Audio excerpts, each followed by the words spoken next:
আমরা শখের বশে অনেকে বিড়াল পালি, খুব আদুরে স্বভাবের এবং পোষা মানে বলে প্রাণীর মধ্যে বিড়ালের আমাদের জন্য প্রথম পছন্দ, আর তাকে অবশ্যই পরিবারের একজন সদস্য ভেবে আদর যত্ন রাখা উচিত, কারণ আস্তে আস্তে আপনার উপর পুরোপুরি নির্ভর হয়ে যায়।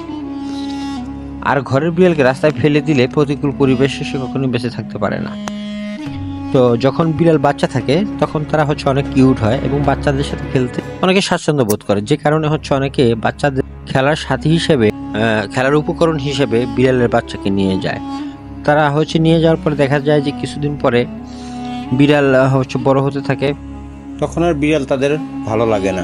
তো বিড়াল পালনের কিছু নিয়ম আছে, সেই নিয়মগুলো তারা বুঝে উঠতে পারে না, যে কারণে আমি কিছু নিয়ম কারণ বলে দিচ্ছি। বিড়াল পোষার আগে বা পোষার সিদ্ধান্ত নেওয়ার আগে অবশ্যই আপনাকে সিদ্ধান্ত নিতে হবে যে হ্যাঁ আপনি বিড়াল পুষবেন, এবং জানতে হবে যে আপনি ওকে কখনোই ছেড়ে দিবেন না। কারণ একবার যখন আপনি বিড়াল পোষার জন্য নিয়ে যাবেন, তখন ওই বিড়ালকে রাস্তায় ছেড়ে দিলে ওই বিড়াল আসলে আর মানসিকভাবে ভালো থাকে না, এবং সে ওই পরিবেশের সাথে খাপ খাওয়া উঠতে পারে না। দ্বিতীয় যে কাজটা করতে হবে, অবশ্যই পরীক্ষা করে দেখতে হবে যে আপনার বিড়ালের অ্যালার্জি আছে কিনা।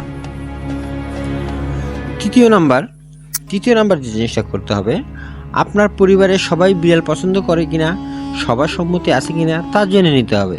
কারণ দেখা গেল আপনার পছন্দ বাকি আরেকজনের পছন্দ না, সে হয়তো ওই বিড়ালটাকে আঘাত করলো বা তাকে বিরক্ত করলো, এতে ওর সমস্যা হবে।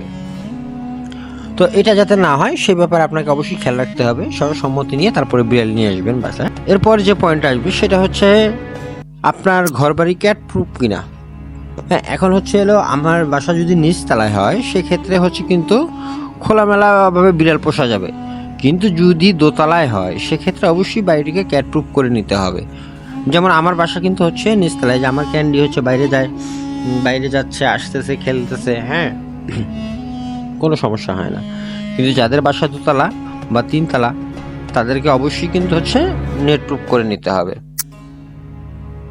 5 নম্বরে আসতেছে বিড়ালকে নির্দিষ্ট এক স্থানে টয়লেট করার অভ্যাস করাতে হবে। যেমন আমার ক্যান্ডি কিন্তু প্রথম হয়তো 6 মাসের মতো বালিতে টয়লেট সারছে, এরপরে কিন্তু ও বাইরে গিয়ে টয়লেট সারে, যতটা চাপই হোক না কেন ও বাইরে গিয়ে সারে।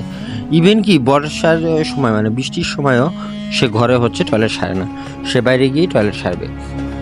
তো এই জন্য আমার খুব ভালো লাগে। আজ পর্যন্ত ওর 2 বছর বয়স, ও কখনো ঘরে কিন্তু টয়লেট করেনি আজ পর্যন্ত। আচ্ছা, তারপরে 4 মাসের বিড়ালকে আপনাকে পশুচিকিৎসকের কাছে নিয়ে যেতে হবে ওর স্প্রে করানোর জন্য, নিউট্রাল করানোর জন্য। বিড়ালের জন্য সঠিক পরিমাণে খাবার পানি সরবরাহ করতে হবে। বিড়ালের বয়স 1 মাসের কম হলে লিকুইড খাবার, এবং 1 মাসের বেশি হলে সেদ্ধ করা মাছ, মাংস, মশলা ভাতের সাথে মিশিয়ে খাওয়াতে হবে। এছাড়া বিড়ালের খাবার হিসেবে বিভিন্ন ব্র্যান্ডের ক্যাট ফুড পাওয়া যায়। আমরা কিন্তু আমাদের ক্যান্ডিকে জাটকা মাছ নিয়ে আসি, জাটকা মাছ নিয়ে এসে হলুদ, লবণ আর সামান্য একটু তেল দিয়ে সিদ্ধ করে ওটা দিয়ে ভাত মাখায় দিই, ও সুন্দর করে খেয়ে ফেলে। এবং যেটি চিকেন থাকে ও অনেক মজা করে খায়, কারণ ওর চিকেন অনেক পছন্দ।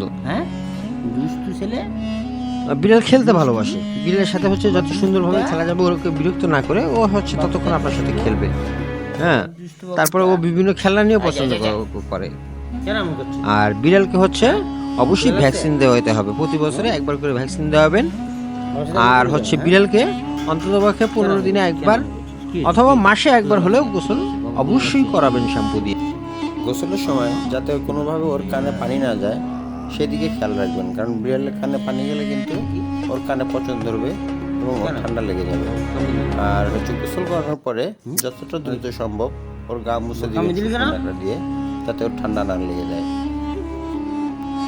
ওর খাবারের নির্দিষ্ট জায়গায় সবসময় খাবার দিয়ে রাখবেন, যাতে ওর পেট সবসময় ভরা থাকে, তাহলে কোথায় চুরি করে খাবে না।